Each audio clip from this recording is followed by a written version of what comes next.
વડોદરાના quota bridge પાસે આવેલ શનિદેવ મંદિરમાં બિરાજમાન ખાટુ શ્યામ મહારાજના દર્શન કરવા માટે આજે 11 નિમિત્તે મોટી સંખ્યામાં ભક્તો ઉમટી પડ્યા હતા। વડોદરા શહેરના અકોટા દાંડિયા બજાર બ્રિજ પાસે આવેલા ભાથીજી મંદિરના સ્થાપક અશોકભાઈ પવાર દ્વારા અલગ અલગ ભગવાનની પ્રતિમાઓ બિરાજમાન કરી ભક્તોની આસ્થામાં વધારો કર્યો છે। 5 મહિના પહેલા ખાટુ શ્યામ ભગવાનની પ્રતિમાની સ્થાપના કરવામાં આવી હતી, જેમાં છેલ્લા કેટલાય વર્ષોથી ખાટુ શ્યામ ભગવાન ઉપર ભક્તોની આસ્થામાં વધારો થયો છે। ત્યારે આજ રોજ 11ના દિવસે કેટલાક ભક્તો દ્વારા અલગ અલગ ચીજવસ્તુઓ પ્રસાદી રૂપે વહેંચવામાં આવી હતી। આ કાર્યક્રમમાં અશોકભાઈ પવાર દ્વારા કટિબંધ ન્યૂઝ ચેનલના તંત્રી જીતેન્દ્રભાઈ શ્રીવાસ્તવને ભગવાનના આશીર્વાદ લેવા માટે આમંત્રિત કર્યા હતા। અન્ય ભક્તોએ પણ આ આરતીનો લાભ લીધો હતો। 11ના કારણે મોટી સંખ્યામાં ભક્તોની ભીડ પણ જોવા મળી હતી। કેટલાક ભક્તોએ જણાવ્યું હતું કે તેમની માનેલી માનતાઓ ખાટુ શ્યામ ભગવાન પૂર્ણ કરી રહ્યા હોવાનો અહેસાસ થઈ રહ્યો છે। આ વખતે આ 11 જે છે અધિક મહિનાની બીજી 11 છે।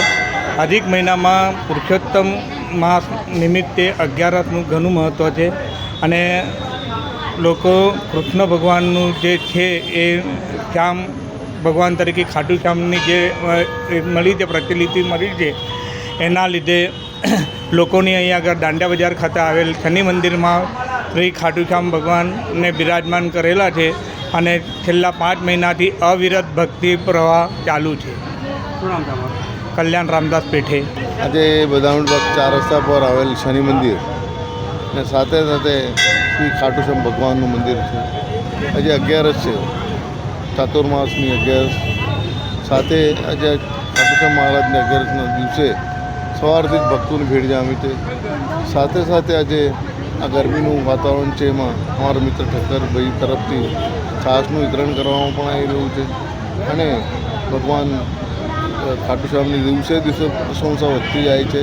અને આજે તો સવારે મંદિર 5 વાગે ખુલ્યું, એના પહેલાં તો બોમ્બેથી એક લેડીઝ આવી ગયેલી, બોલે હું દર 11 ભરું છું અને ઠેઠ દૂર દૂરથી લોકો અહીં આવે છે અને ભક્તોના કામો ખાટુ શ્યામ ભગવાન કરી રહ્યા છે। આપણે અહીંયા દાંડિયા બજાર મેઇન 4 રસ્તા પર શનિ મહારાજને ખાટુ શ્યામ ભગવાનનું મંદિર જે આવેલું છે, જે આપણા પૂર્વ કોર્પોરેટર સાહેબ અશોકભાઈ પવાર સાહેબે જે આપણે ઊભું કરેલું છે, સરસ એવું મંદિર ખાટુ શ્યામ બાબાનું, જે એટલું લોકપ્રિય છે આપણા વડોદરા ખાતે કે દૂર દૂરથી લોકો ખૂણા ખાંચરીથી અહીંયા દર્શન કરવા આવે છે।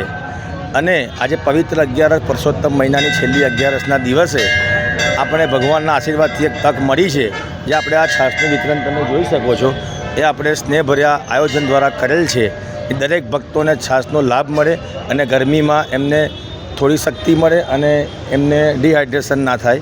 અને પ્રસાદી સ્વરૂપે આપણે બાબાના ચરણમાં ધરાઈને મિક્સ કરીને આપણે વેચી રહ્યા છે, જે આપણે આ કાર્ય ઉપાડ્યું છે ભગવાનની દયાથી।